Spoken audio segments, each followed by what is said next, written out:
माणूस वयाच्या एका टप्प्यावर येऊन अचानक शांत होतो. सगळ्या अपेक्षा, इच्छा, आवडीनिवडी सगळं बाजूला सारून तो फक्त शांतता निवडतो. या पळणाऱ्या आयुष्याच्या मागे धावत धावत तो शेवटी दमून जातो.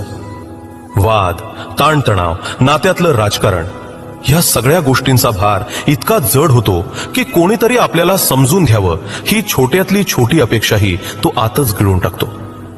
का? कारण तो थकतो. जगासमोर मी मस्त आहे हा मुखवटा रोज घेऊन वावरायला थकतो. अतोनात कष्ट करूनही पुन्हा पुन्हा येणाऱ्या अपयशांशी झुंज द्यायला थकतो. आणि मग तो शांत होतो.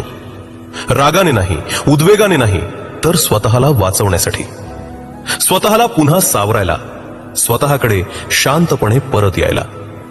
ती शांतता काही पराभव नसते, ती नव्याने जगायला शिकवणारी ताकद असते.